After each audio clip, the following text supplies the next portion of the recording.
कक्षा 8 का विज्ञान पाठ नंबर 4 खनिज एवं धातु। सबसे पहले जानते हैं खनिज होता क्या है। आपने अपने आसपास बहुत सारी चीजें देखी होंगी, जैसे लोहा देखा है, सोना देखा है, चांदी देखी है, कोयला देखा है। ये सब चीजें आती कहाँ से हैं? ये सब चीजें खनिज हैं। देखिए, जो पदार्थ धरती के धरातल को खोद कर निकाला जाता है उन्हें खनिज कहते हैं। जैसे कि बॉक्साइट, जिससे हमें एल्यूमिनियम मिलता है, मैग्नेटाइट, इसमें से लोहा निकाला जाता है, अभ्रक, कोयला आदि। ये हमें पृथ्वी के तल पर भी मिलते हैं, भूपर्पटी पे भी मिलते हैं और समुद्र में भी मिलते हैं। तो देखिए, यहाँ पर कुछ चित्र बने हैं खनिज के। अब एक और शब्द है अयस्क। अयस्क खनिज ही है, लेकिन इनमें से हम धातु प्राप्त करते हैं। ऐसे खनिज जिन्हें हम साफ करते हैं कम लागत में, उसके अंदर से हम ज्यादा से ज्यादा अधिक मात्रा में धातु निकाल सकते हैं, उसे हम अयस्क कहते हैं। अयस्क धातु के ऑक्साइड के रूप में मिल सकता है, सल्फाइड के रूप में मिल सकता है, सल्फेट और कार्बोनेट के रूप में भी मिल सकता है। सभी अयस्क खनिज हैं, परंतु सभी खनिज अयस्क नहीं हैं।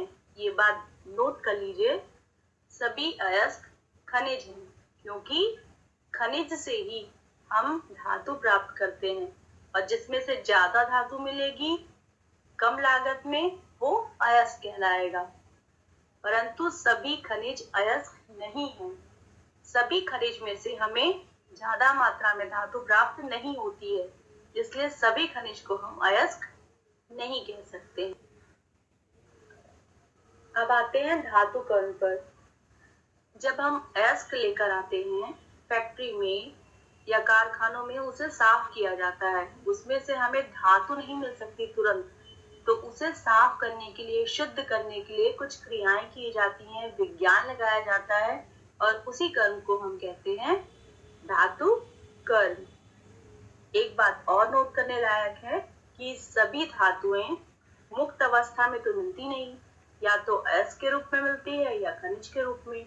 लेकिन कुछ ऐसी धातु है जो मुक्त अवस्था में मिलती है, वो है सोना और प्लेटिनम।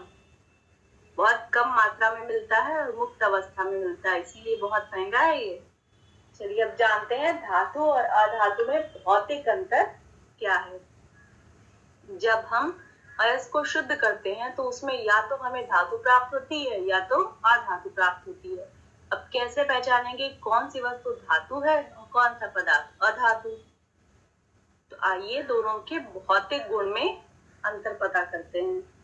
भौतिक अवस्था धातु की ठोस होती है, धातु चमकदार होती है और कठोर होती है, जबकि अधातु या तो द्रव होती है या तो गैस होती है। कुछ ठोस अवस्था भी मिलती है, जैसे कि कार्बन, आपने देखा होगा, कोयला वगैरह, ये अधातु है। और गलनांक पर आते हैं। गलनांक या घनत्व जो कि अधिक होता है धातु का। केवल सोडियम एक ऐसा है जिसका काफी कम है, बाकी सब का गलनांक अधिक है, अधातु का कम होता है। धातु अच्छी सुचालक है, ऊष्मा की भी और विद्युत की भी, इसीलिए हम बिजली के तार धातु के बनाते हैं। बर्तन जो हम आग पे रखकर जिसमें हम खाना बनाते हैं, उसमें खाना जल्दी से पक जाए, ऊष्मा को वो अवशोषित कर सके, इसीलिए धातु का बनता है। तो धातु ऊष्मा और विद्युत की सुचालक है, जबकि अधातु कुचालक है, उसमें से विद्युत और ऊष्मा नहीं जा सकती है।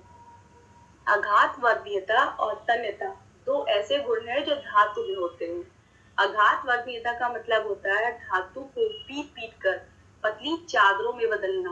आपने देखा होगा मिठाई खाते वक्त उसके ऊपर चांदी की वर्क लगी रहती है, देखा है ना? तो उसे हम चांदी के छोटे से टुकड़े को पीट कर पतली पतली चादरों में बदल देते हैं, या एल्यूमिनियम की चादर बनाते हैं जिसके आप बक्से वगैरह देखते हैं, उसे बोलते हैं आघातवर्धीयता। जबकि अधातु भंगुर होती है। अधातु के ऊपर अगर हम प्रहार करेंगे तो वो चादर में नहीं बदलेगी, वो टूट जाएगी, इसीलिए उसको भंगुर कहते हैं। तन्यता का मतलब है उसे खींचकर तार में बदल देना। धातु को हम आसानी से खींचकर तार में बदल सकते हैं। एल्यूमीनियम के तार आप सबने देखे होंगे, बिजली के तार सब धातु के बनते हैं, जबकि अधातु तन्यता विहीन होती है, उसे खींचकर हम तारों में नहीं बदल सकते हैं। धातु जब भी जल से क्रिया करती है सामान्य ताप में तो उसमें हाइड्रोजन गैस निकलती है, जबकि अधातु सामान्य ताप पर कोई क्रिया नहीं करती है जल के साथ। धातु और अधातु के कुछ रासायनिक गुण में अंतर भी हैं। चलिए देखते हैं। ऑक्सीजन से अभिक्रिया। धातु ऑक्सीजन के साथ क्रिया करके ऑक्साइड बनाती है, जैसे कि यहाँ देखिए सोडियम ऑक्सीजन के साथ क्रिया कर रहा है और सोडियम ऑक्साइड बना रहा है, जबकि धातु यानी कि कार्बन, यहाँ पर कार्बन ऑक्सीजन के साथ क्रिया कर रहा है, कार्बन ऑक्साइड बना रहा है और CO2 कार्बन डाइऑक्साइड गैस भी निकल रही है। जल के साथ अभिक्रिया। धातु जल के साथ धातु हाइड्रोक्साइड या ऑक्साइड बनाती है और हाइड्रोजन गैस निकलती है, जबकि अधातु ज्यादातर जल के साथ अभिक्रिया नहीं करती है। यहाँ देखिए सोडियम पानी के साथ जल के साथ अभिक्रिया कर रहा है और सोडियम हाइड्रोक्साइड बना रहा है, साथ ही हाइड्रोजन गैस निकल रही है। अम्ल यानी कि एसिड के साथ सभी धातु लवण बनाते हैं और हाइड्रोजन गैस बनाते हैं।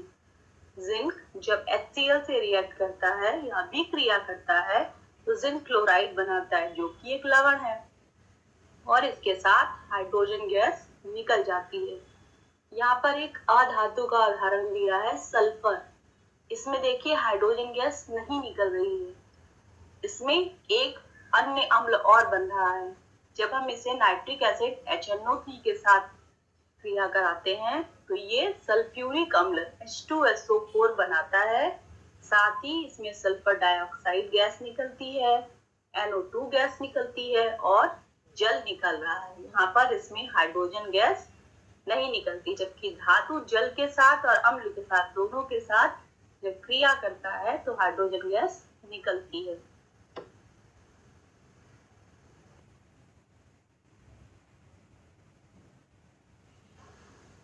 चलिए अब आते हैं धातु का घरेलू और औद्योगिक उपयोग है क्या। आप सबने देखा होगा, सबके घर में धातु के बहुत सारे उपकरण होंगे, वस्तुएं होंगी। धातु यातायात के साधन बनाने के काम आती है। रेलगाड़ी, हवाई जहाज, ये सब चीजें धातुओं से ही बनी होती हैं। उपग्रह जो अंतरिक्ष में भेजे जाते हैं, औद्योगिक उपकरण जैसे आपके कृषि के उपकरण है, हसिया है, फावड़ा है, कुल्हाड़ी है, ये सब चीजें धातु से बनती है। लोहा भी एक प्रकार की धातु है।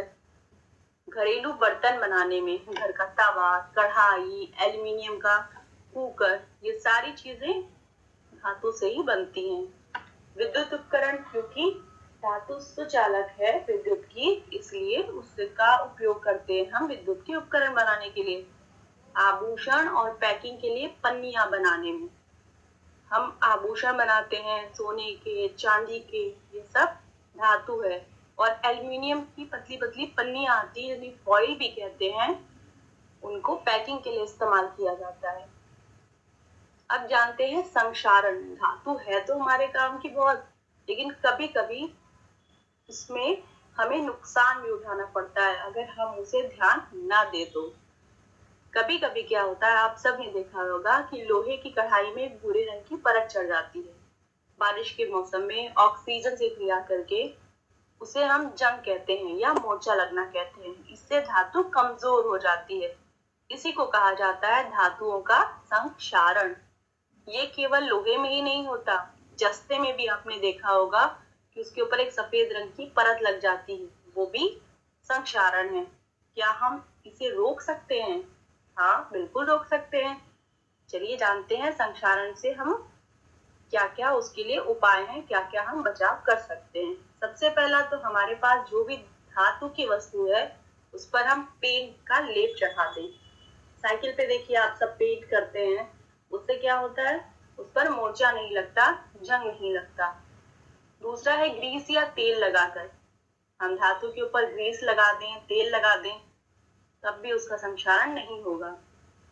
तीसरा नया शब्द जो आप पढ़ेंगे वो है गैल्वेनाइजेशन या गैल्वोनीकरण या धातु चढ़ाना। ज्यादातर लोहे पर जंग लगती है, इसीलिए उसके ऊपर अगर हम जस्ते की एक पतली परत जमा दें तो उसमें संक्षारण नहीं होगा। इसी को बोलते हैं गैल्वोनीकरण, यानी कि धातु के ऊपर किसी अन्य धातु की परत चढ़ा देना। विद्युत लेपन, इसमें भी एक धातु पर दूसरी धातु की परत चढ़ाई जाती है। जैसे कि लोहे का क्षरण रोकने के लिए उसके ऊपर क्रोमियम या टिन की इलेक्ट्रोप्लेटिंग की जाती है। इलेक्ट्रोप्लेटिंग यानी कि विद्युत की सहायता लेकर हम उसके ऊपर लेपन करते हैं। फिर आता है मिश्र धातु, जो सबसे ज्यादा आवश्यक, जरूरी और हमारे आसपास दिखने वाली चीज है। मिश्र धातु जैसे नाम से ही पता चल रहा है, ये दो या दो से अधिक धातु या अधातु का सर्वांगीण मिश्रण है। जैसे कि पीतल, आप सबने देखा होगा घर में पूजा का सामान या घंटियां, ये पीतल की बनी होती हैं। पीतल तांबा और जस्ता दोनों को मिलाकर बनता है। ऐसे ही कांसा होता है, शोल्डर होता है और स्टेनलेस स्टील के बर्तन जो हम घर में लाते हैं वो सभी मिश्र धातु हैं। मिश्र धातु इसलिए बनाई जाती है क्योंकि इनके भौतिक गुण और धात्विक गुण एकदम अलग होते हैं और ज्यादा अच्छे होते हैं, जिसकी वजह से इस पर जंग नहीं लगती। इसमें किसी भी रासायनिक क्रियाओं के द्वारा क्षरण नहीं होता है और इसकी सहायता से हम संक्षारण से धातुओं को बचा सकते हैं। तो ये था आपका पाठ खनिज एवं धातु।